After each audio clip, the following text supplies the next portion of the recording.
آل اہل بیت میں تم میں چھوڑے جا رہا ہوں، جو ان سے ہٹ جائے گا وہ گمراہ ہو جائے گا۔ ایک بات کہ حضور صلی اللہ علیہ وسلم کی نسبت سے ہمیں صحابہ بھی ملے، قرآن بھی ملا اور اہل بیت بھی ملے۔ اب آپ کے سوال کا دوسرا حصہ، خوبیاں تو ان میں بہت، صحابہ میں بھی خوبیاں تھیں، اہل بیت میں بھی خوبیاں تھیں، مگر جو خوبی اہل بیت کو صحابہ سے ممتاز کر رہی ہے وہی وجہ فضیلت ہے اہل بیت کی، اور وہ جو وجہ ممتاز ہے جس نے اہل بیت کو صحابہ سے ممتاز اور جدا اور مقدم اور افضل کر دیا، وہ ہے نسبت رسول، کہ صحابہ کا تعلق حضور صلی اللہ علیہ وسلم سے ایمان والا تھا، اہل بیت کا تعلق ایمان والا بھی تھا اور خون والا بھی تھا، کہ حضور صلی اللہ علیہ وسلم کا خون تھے حضرت بی بی فاطمہ، حضور صلی اللہ علیہ وسلم کا خون تھے حضرت امام حسن و حسین۔ تو اہل بیت کی عظمت کی دو وجہ ہیں، ایک وجہ یہ کہ وہ صاحب ایمان بھی تھے، صحبت رسول بھی ان کو ملی، اور دوسری وجہ یہ کہ ان کے جسم میں وہ خون تھا کہ جو خون سب خون سے زیادہ پاک، مطہر اور منزہ تھا۔ اب میں ایک چھوٹی سی بات سمجھانے کے لیے کرتا ہوں۔ کتابیں تو آپ نے بھی لکھی ہیں، بہت مصنف لکھتے ہیں، اللہ نے کتابیں اور بھی بڑی نازل کی ہیں، مگر قرآن کی فضیلت کی وجہ کیا ہے؟ قرآن کی فضیلت کی صرف یہی وجہ ہے کہ اس کی نسبت قلب مصطفیٰ کی طرف ہے، ورنہ تو کتاب اللہ سے پہلے، قرآن سے پہلے تورات نہیں تھی، انجیل، زبور، داؤد علیہ السلام پر نازل ہوئی، صحف ابراہیم، صحف موسیٰ تھیں، بڑے بڑے مصنفین نے بڑی بڑی کتابیں لکھی، لیکن ان سب کتابوں میں ممتاز الہامی کتابیں، اور الہامی کتابوں میں ممتاز اور منفرد قرآن اس لیے ہو گیا کہ اس کی نسبت مصطفیٰ سے ہو گئی۔ تو اہل بیت کی فضیلت کی سب سے بڑی وجہ یہ ہے کہ ان کی نسبت نبی پاک صلی اللہ علیہ وسلم کے ساتھ ہے۔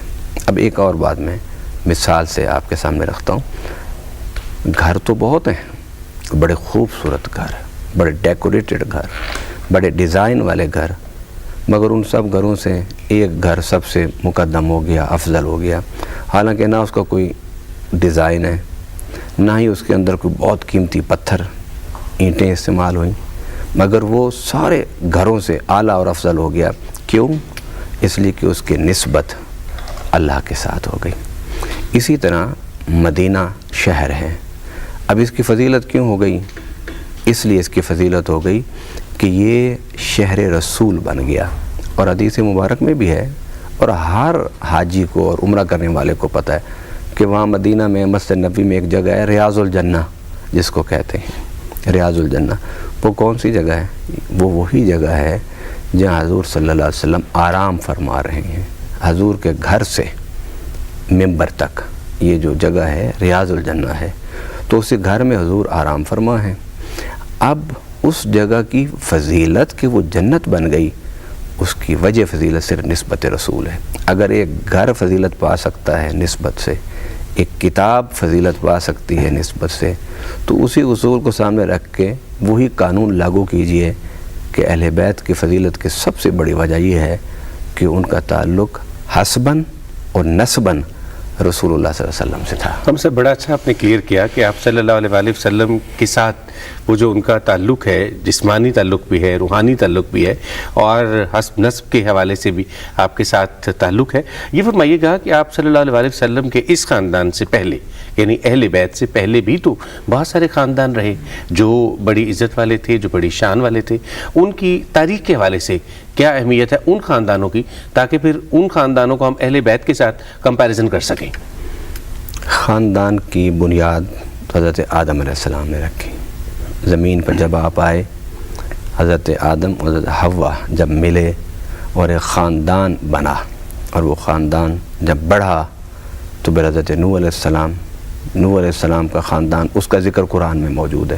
اس خاندان میں نوح علیہ السلام کی شان بیان کی، آپ کے بیٹے اور آپ کی جو بیوی تھی، قرآن نے اس کی مذمت کی۔ اب ایک خاندان ہے لیکن دو حصوں میں تقسیم ہو گیا، اور وجہ تقسیم ایمان ہے۔ اس کے بعد یہی خاندانی تصور آگے بڑھا تو حضرت ابراہیم علیہ السلام کا خاندان ہے، ان کے مقابلے میں نمرود آیا۔ اب نمرود ایک فیملی ہے، نمرود ایک تصور ہے، نمرود ایک عقیدہ ہے، ایک سوچ ہے، ایک خاندان ہے، یعنی حق سے ٹکرانے والا اور حق کے لیے مر مٹنے والا جو خاندان ہے وہ خاندان ابراہیمی تھا۔ آپ نے ہجرت کی، آپ نے مال و دولت لٹا دیا، آپ نے جان نچھاور کر دی اللہ کے دین کے لیے، عرب کی فکر کے لیے۔ پھر یہی خاندان آگے بڑھا تو پھر ایک طرف خاندان فرعون تھا اور ایک طرف خاندان بنی اسرائیل تھا، اس میں حضرت موسیٰ علیہ السلام تھے۔ تو قرآن نے جن خاندانوں کا تعارف کرایا ہے نا اور وجہ امتیاز بیان کی ہے اور وجہ تفریق بیان کی ہے، قرآن کا خاندانوں کی تشخص کی بنیاد حق اور باطل کو بنایا ہے، باقی اس کے علاوہ کوئی خاندان نہیں۔ دیکھیے آپ قرآن کو دیکھ لیجئے، قرآن پاک میں کیا انما المؤمنون اخوہ، کہ مومن بھائی بھائی ہیں، یہ ایک خاندان ہے، کوئی مشرق کا ہو، مغرب کا ہو، شمال کا ہو، جنوب کا ہو، مسلمان ایک فیملی ہے، مسلمان ایک خاندان ہے، مسلمان ایک جسم ہے۔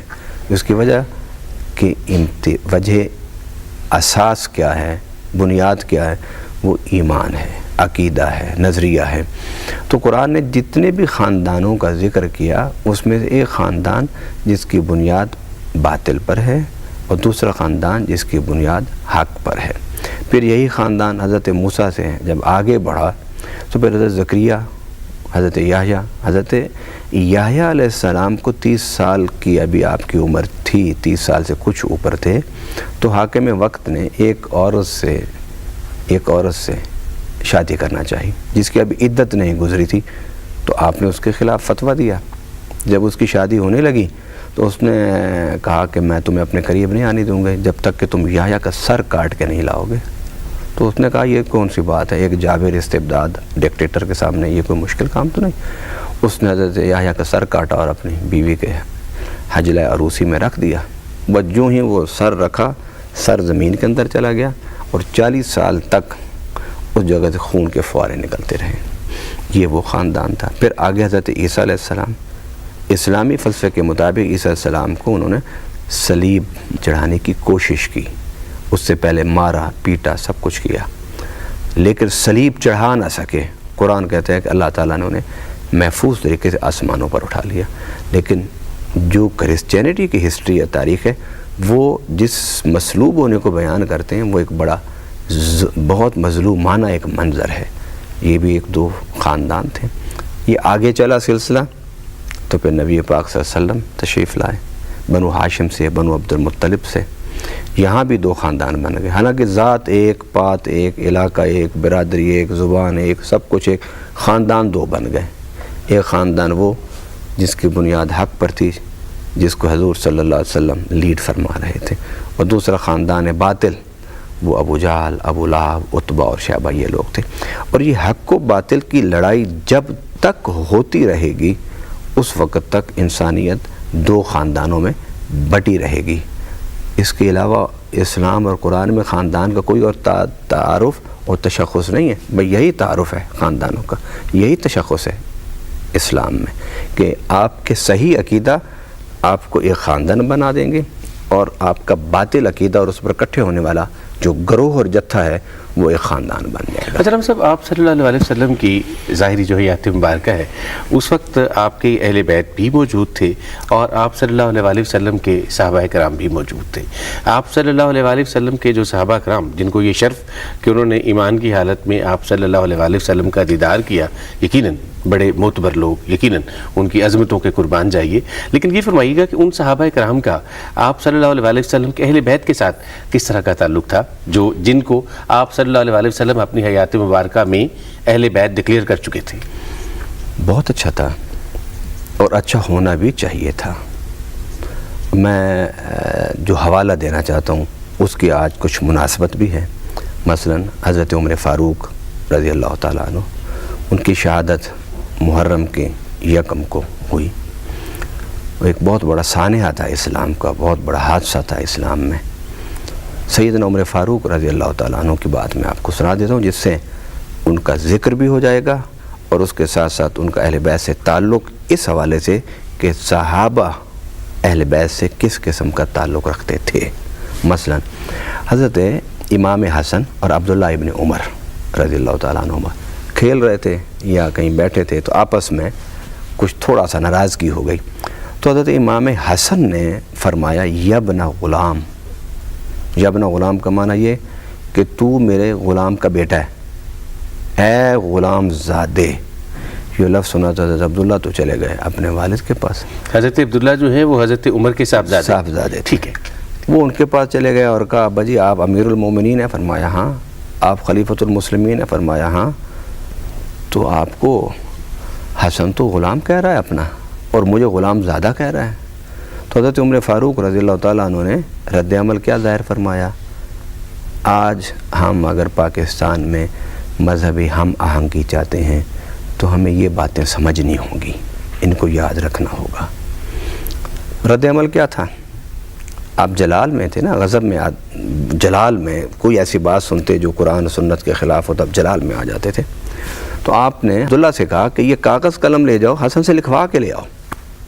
عبداللہ فرماتے میں سوچ رہا تھا کہ شاید میرے ابا کو توقع نہیں تھی کہ حسن مجھے غلام کہے گا اور میری بات پر شاید وہ تسلی۔ تو انہوں نے وہ کاغذ قلم لے گئے، انہوں نے کہا کہ حسن تم نے مجھے غلام زادہ کہا ہے، میرے باپ کو غلام کہا ہے؟ انہوں نے کہا ہاں کہا ہے۔ ادھر بھی تو حیدر کرار کا خون تھا نا، ان کا لکھ دو گے؟ انہوں نے کہا لاؤ لکھ دیتا ہوں۔ انہوں نے لکھ دیا۔ اب وہ رکا لے کر جب گئے حضرت عمر کے پاس تو حضرت عمر نے پڑھا تو حضرت عبداللہ فرماتے ہیں میں سوچ رہا تھا کہ ابھی چہرہ پر جلال ہوگا، ابا پور غصے میں آنے والے، غصے میں آئیں گے تو جلال میں ہو جائے گا۔ آپ کی آنکھوں سے آنسو نکلے، جلال نہیں آیا۔ تو حضرت عبداللہ کہتے ہیں میں نے کہا بجان اس پر رونے کی کون سی بات ہے، آپ کو بے بس تو نہیں ہے نا اگر کسی نے کچھ لکھا ہے آپ کے بارے میں؟ آپ نے فرمایا بیٹا یہ میرے غصے کے آنسو نہیں، ندامت کے نہیں ہیں، یہ خوشی کے آنسو ہیں کہ میں جب مر جاؤں میرا کفن کھول کے منہ سے یہ رکا میرے لبوں پر رکھ دینا۔ قبر میں جب مجھ سے پوچھیں گے نا فرشتے کہ تیرا رب کون ہے، تیرا دین کون ہے، تو وہ تو میں جواب دے دوں گا۔ جب وہ کہیں گے بتا تیری غلامی کس سے ہے، نام نہیں لے کے کہوں گا کہ میری حضور سے غلامی ہے، میں آقا کا غلام ہوں، میں فرشتوں کے سامنے امام حسن کا لکھا ہوا رکا پیش کر دوں گا۔ اور رو اس لیے رہا ہوں کہ پہلے میں ایمان کا دعویٰ کرتا تھا، کلمہ پڑھتا تھا، لیکن میرے پاس حضور کی غلامی کی کوئی سند نہیں تھی، آج مجھے سند مل گئی ہے۔ آپ اندازہ کیجئے نا صحابہ کرام کا اہل بیت سے عقیدت، محبت، وارفتگی کس قدر تھی، اپنے آپ کو اہل بیت کا غلام سمجھتے تھے۔ اور حضرت امام حسن نے جب کہا غلام حضرت عمر فاروق کو تو انہوں نے یہ نہیں کہا کہ حسن مجھے آج کے بعد غلام نہ کہنا، میں تمہارا غلام نہیں ہوں، نہیں، آپ نے ان الفاظ کو اپنی نجات کا ذریعہ سمجھتے ہوئے اسے اپنی قبر میں اپنے منہ پر اپنے لبوں پر رکھنے کی وصیت کی۔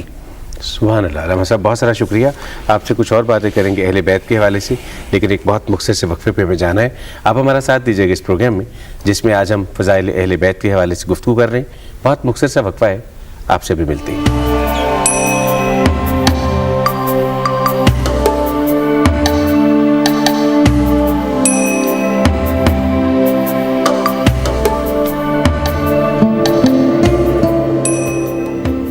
ایک دفعہ پھر آپ سب کو خوش آمدید کہیں گے اس پروگرام میں جس میں آج ہم فضائل اہل بیت کے حوالے سے گفتگو کر رہے ہیں۔ بہت مختصر سے وقفہ تھا ہمارے اور آپ کے درمیان، علامہ صاحب ہمارے ساتھ موجود ہیں، ان سے کچھ اور باتیں کرتے ہیں۔ علامہ صاحب اہل بیت کی جب ہم بات کرتے ہیں، آپ نے ابھی ایک تو تعلق بتایا صحابہ کرام کا اس خاندان کے ساتھ، اہل بیت کے ساتھ خاص طور پہ، یہ فرمائیے گا کہ حضرت علی جن کی تربیت آپ صلی اللہ علیہ وسلم نے کی، آپ کے داماد، آپ کے چچیرے بھائی، بہت زیادہ کلوز رشتہ اور بہت ان کا تعلق اتنا مضبوط کہ ہم اس پہ فخر کر سکتے ہیں اور بجا طور پر یہ کہہ سکتے ہیں کہ اتنا مضبوط تعلق شاید ہی ہسٹری میں کسی کا کسی کے ساتھ رہا ہو۔ یہ فرمائیے گا حضرت علی کے حوالے سے جب ہم بات کرتے ہیں تو آپ صلی اللہ علیہ وسلم کے ساتھ جو ان کا تعلق ہے، میں چاہوں گا کہ مختصراً چونکہ اہل بیت کا ذکر ہو رہا ہے، حضرت علی علیہ السلام کے حوالے سے بتائیے گا کہ آپ صلی اللہ علیہ وسلم اور جناب علی کا آپس میں جو رشتہ ہے، مضبوط رشتہ، اس کے حوالے سے کوئی ایک واقعہ ہمیں سنائیے تاکہ ہم اہل بیت کی عظمت کو ذرا بہتر انداز میں سمجھ پائیں۔ سیدنا مولا کائنات علی علیہ السلام کا جو رشتہ ہے نبی پاک صلی اللہ علیہ وسلم سے، وہ دنیا میں نہیں قائم ہوا، وہ دنیا سے آنے سے پہلے اللہ نے جوڑ دیا تھا۔ اور اس کا سب سے بڑا ثبوت حضرت ابو طالب فرماتے ہیں کہ میں ایک دفعہ سفر میں تھا تو مجھے ایک راہب کاہن ملا، اس نے مجھے دیکھا اور اس نے کہا کہاں سے آ رہے ہو؟ میں نے کہا مکہ سے۔ اس نے کہا کون سی برادری ہے تمہاری، قبیلہ؟ آپ نے فرمایا قریشی اور ہاشمی ہوں۔ انہوں نے کہا کہ تمہارے کتنے بھائی ہیں؟ انہوں نے نام لیے تو حضرت عبداللہ کے نام پر وہ کہنے لگا کہ عبداللہ کا جو بیٹا ہوگا وہ نبی آخر الزماں ہوگا، اور تمہارا نام کیا ہے؟ تو آپ نے فرمایا میرا نام عمران ہے۔ آپ نے فرمایا تجھے اللہ تعالیٰ ایک بیٹا دے گا جو پیدا کعبے میں ہوگا، اور وہ اس وقت تک آنکھ نہیں کھولے گا جب تک تیرے بھتیجے محمد کو دیکھ نہیں لے گا۔ اس کی پہلی نظر جو ہے وہ چہرہ محمد صلی اللہ علیہ وسلم پر پڑے گی۔ اب حضرت علی پیدا ہو گئے اور پیدا بیت اللہ میں ہوئے۔ اب آپ کی والدہ حضرت فاطمہ بنت اسد نے حضرت ابو طالب سے کہا کہ 3 دن گزر گئے، بچہ آنکھ نہیں کھولتا، مجھے تو ایسے لگتا ہے شاید یہ نابینا ہے۔ تو حضرت ابو طالب فرمانے لگے ایمان مجھے وہ واقعہ یاد آ گیا۔ میں نے کہا بی بی یہ نابینا نہیں ہے، مجھے راہب نے بتایا تھا کہ تجھے اللہ ایک بیٹا دے گا جس کا یہ نام ہوگا، یہ خوبی، یہ کمال ہوں گے۔ وہ اس وقت تک آنکھ نہیں کھولے گا جب تک محمد صلی اللہ علیہ وسلم کو دیکھ نہیں لے گا۔ آپ بھاگتے گئے، حضور کو بلا کے لے آئے۔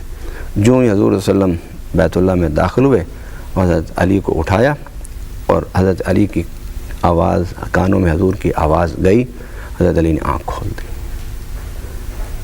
آنکھ کھولی۔ اب یہ راہب بتا رہا ہے جو تاریخ میں احادیث کی کتابوں میں ہے، تو حضور اور علی کا رشتہ کوئی دنیا میں پیدائش کے بعد تھوڑی تھا، یہ تو عالم ارواح میں اللہ نے جوڑ دیا تھا اور دنیا میں آنے سے پہلے جوڑ دیا تھا۔ پھر اس کے بعد یہ رشتہ ڈیولپ ہوا، کس طرح کہ حضور صلی اللہ علیہ وسلم بچپن میں حضرت ابو طالب کی گود میں رہے اور وہیں پلے اور وہیں بڑھے، کیونکہ آپ کا بھائی دنیا سے رخصت ہو، حضرت ابو طالب کے بھائی حضرت عبداللہ اور حضور کے والد گرامی دنیا سے رخصت ہو گئے تھے۔ پھر آپ کی والدہ بھی رخصت ہو گئی، تو پھر آپ کے دادا بھی رخصت ہو گئے، تو حضور کو حضرت ابو طالب نے پالا۔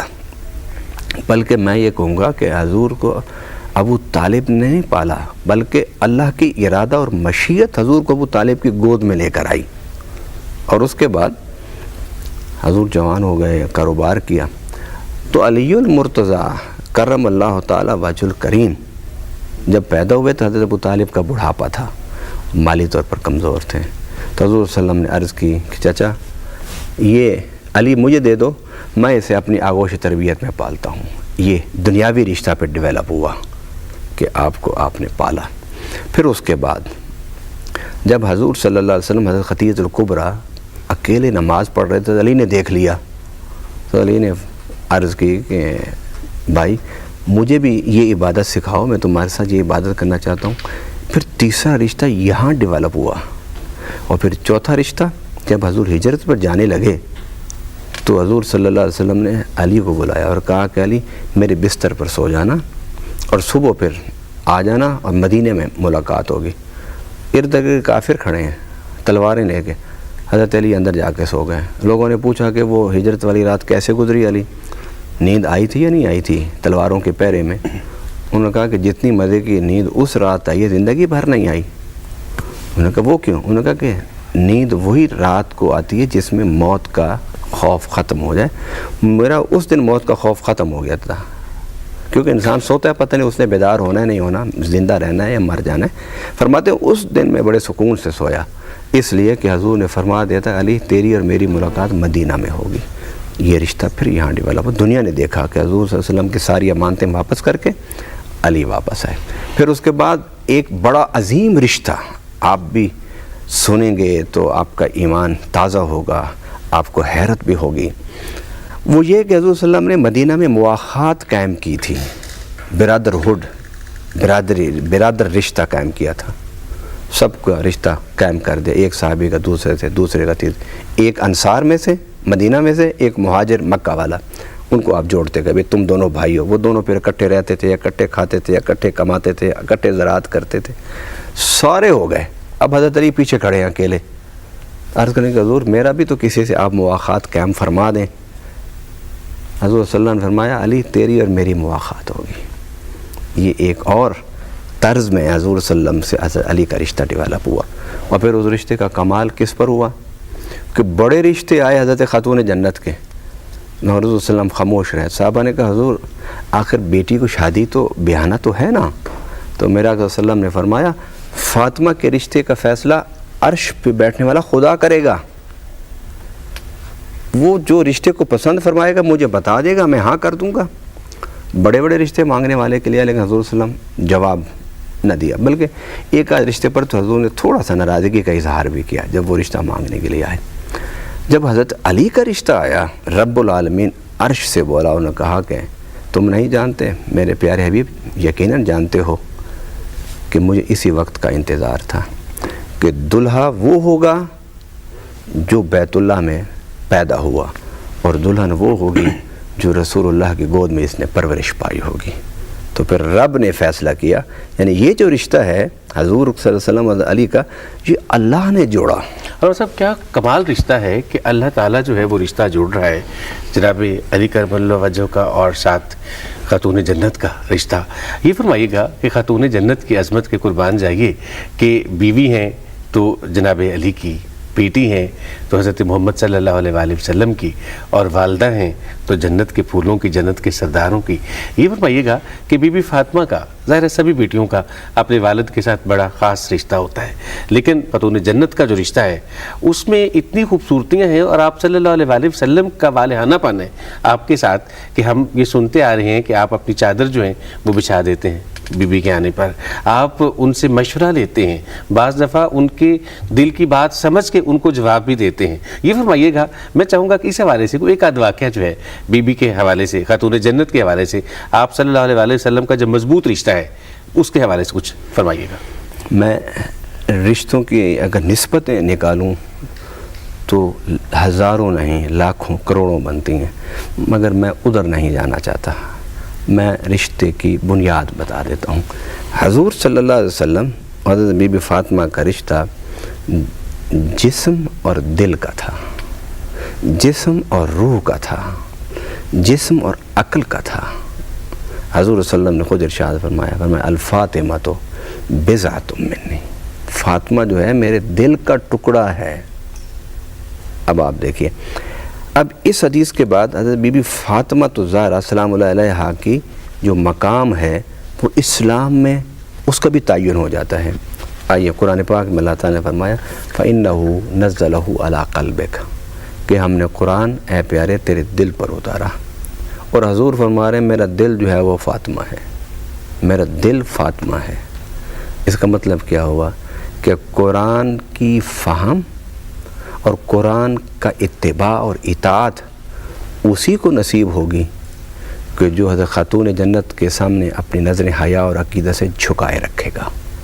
جو حضرت خاتون جنت کے سامنے نظر حیا اور عقیدہ سے نہیں جھکائے گا وہ کبھی ایمان قرآن سے نہیں پا سکتا۔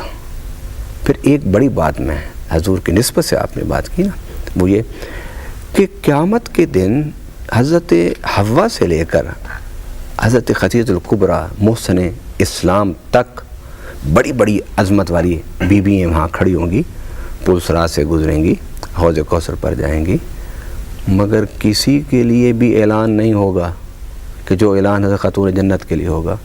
فرشتہ اعلان کرے گا اور وہ کہے گا اے اہل محشر اپنی نظروں کو جھکا لو، اس لیے کہ پل صراط سے نبی کی لخت جگر کا گزر ہو رہا ہے۔ یہ پروٹوکول، یہ عظمت، یہ وقار، یہ عزت، یہ قدر، یہ منزلت آپ پڑھ لیجئے احادیث کی کتابیں، آپ تاریخ کو پڑھ لیجئے، آپ تفاسیر کو پڑھ لیجئے، کوئی ایک خاتون نہیں کہ جس کے لیے اعلان ہو سوائے نبی پاک صلی اللہ علیہ وسلم کی بیٹی۔ اس کا مطلب کیا ہوا کہ جو پل صراط سے خیریت اور سلامتی اور عافیت کے ساتھ گزرنا چاہتا ہے اسے دامن زہرا پکڑنا ہوگا۔ تب ہی وہ پل صراط سے خیریت سے گزرے گا. اس لیے کہ فاطمہ الزہرا سلام اللہ علیہا تو وہ ہیں جن کا پروٹوکول انسانوں میں نہیں فرشتوں میں بھی ہے, دنیا میں نہیں آخرت میں بھی ہے. پل صراط پر جب وہ گزریں گی تو سارے اہل معاشر اپنے گردنیں خم کر کے کھڑے ہوں گے. صاحب کیا کمال جائیے اس عظمت کے کہ وہ جنت کی تمام تر عورتوں کی سردار ہیں, اور جیسے آپ نے فرمایا ان میں اماں حوا سے لے کر آنے والے زمانوں تک کی تمام تر خواتین, وہ مشہور و معروف خواتین جن کے احسانات ہیں اسلام پر, جن کی بہت زیادہ خدمات ہیں اسلام کے حوالے سے, اور جنہوں نے اپنی عظمت کو کمایا اس دنیا میں رہتے ہوئے اور اپنی عظمت کو ثابت کیا. یہ فرمائیے گا کہ بی بی فاطمہ الزہرا کا عقد ہو گیا جناب علی کرم اللہ وجہہ کے ساتھ, پھر پہلا بیٹا امام حسن جو کہ اہل بیت کا ایک حصہ, بڑا امپورٹنٹ حصہ, جبکہ اس سے پہلے سورہ کوثر آ چکی ہے, اور وہ آپ صلی اللہ علیہ وآلہ وسلم کو تانے تشنی جو وہاں سے مل رہے ہیں مکہ سے وہ مل چکے ہیں, اور آپ کی آمد ہوگی جناب امام حسن آ گئے. یہ فرمائیے گا کہ آپ صلی اللہ علیہ وآلہ وسلم کی خوشی کیا تھی, کس طرح سے آپ نے ایکسپریس کیا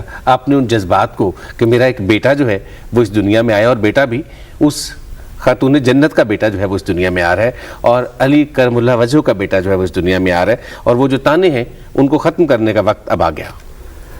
تانے یہ مکی دور کے تھے جس سے نبی پاک صلی اللہ علیہ وسلم کو نفسیاتی طور پر, ذہنی طور پر اور قلبی طور پر بڑی تکلیف ہوئی, اور اس کا جواب اللہ نے اسی وقت دے دیا اور فرمایا انا آتیناک الکوثر فصلی لربک وانحر ان شانئک هو الابتر. یہ کہتے ہیں نا کہ تو ابتر ہے, نعوذ باللہ. ابتر کا معنی مقطوع نسل, مقطوع نسل کا معنی یہ کہ وہ کہتے تھے یار اس سے کیا لڑائی کرنی ہے, چھوڑو پرے. یہ جو لوگ ان کے ارد گرد اکٹھے ہیں یہ آج نہیں تو کل بھاگ جائیں گے, پیچھے ان کا نام لینے والا کون ہوگا, ذکر کرنے والا کون ہوگا, اولاد تو ہے نہیں, بیٹے فوت ہو گئے, بھائی ہیں نہیں, جتھا اس کے پاس نہیں ہے, تن تنہا ہے, نہ کوئی بہن نہ کوئی بھائی, کیا ان کی مخالفت کرنی ہے, نعوذ باللہ یہ تو ابتر ہیں. رب سے یہ بات برداشت نہ ہوئی, سارے صحابہ غم اور حزن میں تھے کہ انہوں نے حضور کے قلب اطہر پر جو زخم تھے ان کو دوبارہ تازہ کیے, اولاد کا زخم. جب یہ ہوا اور رب نے جواب دیا, اب وہ آیت اور وہ صورت تو نازل ہوئی, اب اس کا انتظار تھا کہ اس آیت کی عملی تفسیر کب آتی ہے. اس مقام پر مفسرین نے لکھا ہے کہ کوثر سے مراد اہل بیت ہیں. اہل بیت میں یعنی نواسہ رسول حسن ہیں, نواسہ رسول حسین ہیں. تو جب امام حسن کی پیدائش ہوئی تو ایک صوفی مورخ ہیں, محدث ہیں, عالم ہیں جن کا نام مولانا عبد الرحمن جامی ہے, انہوں نے اپنی کتاب میں لکھا. اور یہ یاد رکھیے کہ اہل بیت سے محبت اسی کو ہوگی جس کے دل میں روحانیت ہوگی, جس کے دل میں نور ہدایت ہوگا, اسی کو ہوگی. انہوں نے اپنی کتاب میں لکھا کہ اللہ کی زمین پر 2 دفعہ نور چمکا, 2 پیدائشوں پر نور چمکا, اللہ کا نور, اور وہ 2 پیدائشیں الگ الگ ہیں, 2 مقام الگ الگ ہیں, مگر نور کا چمکنا دونوں میں نظر آتا ہے. پہلی پیدائش نبی پاک صلی اللہ علیہ وسلم کی, آپ مکہ میں پیدا ہوئے تو حضور کی پیدائش پر حضرت آمنہ رضی اللہ تعالی عنہ فرماتی ہیں کہ حضور کی پیدائش سے اتنا نور پھیلا کہ میں نے شام کے محلات دیکھ لیے. ایک تو وہ, اور دوسرا وہ نور کہ جو حضرت امام حسن کی پیدائش پر مدینہ میں پھیلا, جس میں مولانا جامی لکھتے ہیں کہ اس نور کی شعائیں عرش معلی تک جا رہی تھی. اور پہلی جو پیدائش ہوئی اس پر علامہ امام ابن جوزی رحمہ اللہ فرماتے ہیں کہ اللہ تعالیٰ نے فرشتے سے کہا کہ اس سال میرے حبیب کی ولادت ہوئی ہے, لہٰذا ایک پورا سال مکہ کی وادی میں کوئی بیٹی نہیں ہوگی, سب کو بیٹے دیے جائیں گے حضور کی ولادت کی خوشی میں. تو انہوں نے کہا اللہ تو بھی فرق کرتا ہے بیٹی اور بیٹی میں, تیرے نزدیک تو بیٹا اگر وہ ہے نعمت ہے تو بیٹی رحمت ہے. فرمایا میرے نزدیک ایک ہے, مگر اگر یہاں کوئی بیٹی پیدا ہو گئی تو یہ رسم و رواج کے مطابق روئیں گے چیخیں گے، چلائیں گے، غمگین ہوں گے. میں نہیں چاہتا کہ میرے حبیب کی ولادت کا سال ہو اور غم ہو تو اللہ خوش ہوا اس پر. اور جب امام حسن پیدا ہوئے تو رسول اللہ خوش ہوئے. علامہ صاحب، امام حسن کی پیدائش پر آپ صلی اللہ علیہ وسلم بہت خوش ہوئے، لیکن اس کے بعد امام حسین علیہ السلام اور امام علی مقام کے حوالے سے جتنا بھی کہیے، اسلام کے حوالے سے، تاریخ کے حوالے سے، وہ تو بعد کی باتیں ہیں، لیکن یہ فرمائیے گا کہ پہلے ایک بیٹا ہے، اب دوسرا بیٹا بھی اس دنیا میں تشریف لے آیا ہے، اور وہ بیٹا بھی آپ صلی اللہ علیہ وسلم کو بہت ہی پیارا ہے کہ اس کے ناز نخرے جو ہیں، بچپن کے ناز نخرے جو ہیں، وہ آپ صلی اللہ علیہ وسلم اٹھا رہے ہیں صحابہ کی موجودگی میں. یہ فرمائیے گا کہ جب امام علی مقام کی پیدائش ہوئی اس وقت حالات کیا تھے، اور آپ صلی اللہ علیہ وسلم کی اور اہل بیت کی خوشی جو تھی وہ کس طرح کی خوشی تھی؟ سیدنا امام حسن جب پیدا ہوئے تو وہ بہت بڑی خوشی تھی اور پہلی خوشی تھی. اور محدثین نے لکھا کہ جو حضرت امام حسن کو چہرے کو دیکھتا تھا تو وہ ایسے سمجھتا تھا کہ میں مصطفیٰ کا چہرہ دیکھ رہا ہوں. اور جب امام حسین پیدا ہوئے اور وہ چلنا شروع ہوئے تو وہ جب چلتے تھے تو ان کی چال سے ایسے لگتا تھا کہ آقا کریم آ رہے ہیں. گویا حضور کے مجسمے کو اللہ نے حسن اور حسین میں مکمل کر دیا. امام حسین جب پیدا ہوئے تو پیدائش کے ساتھ ہی واقعہ ہے. پہلے حضور بہت خوش ہوئے، عقیقہ کیا، نام رکھا، گٹی دی، لیکن چند ہی لمحوں کے بعد حضور کی آنکھوں میں آنسو آ گئے. تو حضور صلی اللہ علیہ وسلم سے صحابہ نے پوچھا، حضور اللہ نے دوسرا نواسا دیا ہے اور آپ اس میں رو رہے ہیں؟ فرمایا کہ مجھے فرشتے نے آ کے خبر دی ہے کہ حضور آپ تو بڑے خوش ہیں کہ اللہ نے مجھے دوسرا بیٹا نواسا دیا ہے، مگر یہ کائنات انسانیت کا سب سے بڑا مظلوم یہ ہوگا جس کو کرب و بلا میں پیاسا رکھ کے آپ کی امت کلمہ پڑھنے والی ان کو شہید کر دے گی، شہید کرے گی ان کو. تو مجھے یہ اس نے بتایا ہے، اور ساتھ ہی مجھے مٹی دی ہے کہ یہ مٹی اس زمین کی ہے جہاں یہ شہید ہوگا. جب یہ شہید ہوں گے تو یہ مٹی سرخ ہو جائے گی. تو فرمایا کہ میں اس واقعے کو یاد کر کے رو رہا ہوں. یعنی محبت کا ایک انداز دیکھیے حضرت امام حسین سے. اور پھر وہ تو محبت کے اظہار کا بہت بڑا واقعہ ہے کہ حضور نماز پڑھا رہے ہیں، سر سجدے میں رکھا ہوا ہے، اوپر سے حضرت امام حسین آ کے بیٹھ جاتے ہیں. 3 تسبیحیں پڑھی آپ نہیں اترے، 7 پڑھی آپ نہیں اترے، 9 پڑھی آپ نہیں اترے. آپ اٹھنا چاہتے تھے، سر سجدے سے اٹھانا چاہتے ہیں، رب نے کہا نہیں پیارے سر نہ اٹھانا، تو سر اٹھائے گا میرا حسین گر جائے گا، اسے چوٹ آ جائے گی، میرا سجدہ لمبا کر دے لیکن حسین کو تکلیف نہ ہو. اور اس مقام پر محدثین نے لکھا کہ صحابہ کرام نے جب دیکھا کہ حضور نے اتنا طویل سجدہ کیا ہے تو ان کے ذہنوں میں بات آئی شاید کہیں حضور کا وصال تو نہیں ہو گیا سجدے کی حالت میں کہ اتنا لمبا سجدہ کیا ہے. تو صحابہ نے کنکشیوں سے دیکھا تھوڑا سا سر اٹھا کے تو حضور صلی اللہ علیہ وسلم سجدے میں تھے. تو سجدے کی حالت میں حضور صلی اللہ علیہ وسلم نے اس وقت تک سر سجدے سے نہیں اٹھایا جب تک حضرت امام حسین اتر نہیں گئے. علامہ صاحب بہت سارا شکریہ آپ کا اس رہنمائی کا، آپ سب کا بھی بہت سارا شکریہ. انفو شفاعت رسول یعنی INFO SHAFRESWL info-rasool@yahoo.com ہمارا ای میل ایڈریس ہے اور بڑا آسان سا ای میل ایڈریس ہے. اس پہ آپ ہم سے رابطہ کر سکتے ہیں. پروگرام کے آخر میں چھوٹی سی بات آپ سے شیئر کرنی ہے کہ آپ صلی اللہ علیہ وسلم جن ہستیوں کے ساتھ اتنی زیادہ محبت کر رہے ہیں کہ ان کو اپنے جسم کا حصہ بھی قرار دے رہے ہیں، ان کے ساتھ اتنی محبت ہے کہ خاتون جنت بھی قرار دے رہے ہیں، جنت کے جوانوں کے سردار بھی قرار دے رہے ہیں، ان کے ساتھ ہماری محبت بھی ویسی ہونی چاہیے. اور آپ صلی اللہ علیہ وسلم کی اس سنت پر عمل کرتے ہوئے اہل بیت کے ساتھ اپنی محبتوں کا اظہار کرتے رہیے. یقیناً آپ کو اس دنیا میں بھی اور آنے والی دنیا میں بہت ساری آسانیاں ملیں گی. انشاءاللہ اگلے پروگرام میں آپ سے پھر ملاقات ہوگی. اجازت دیجیے گا. اللہ حافظ.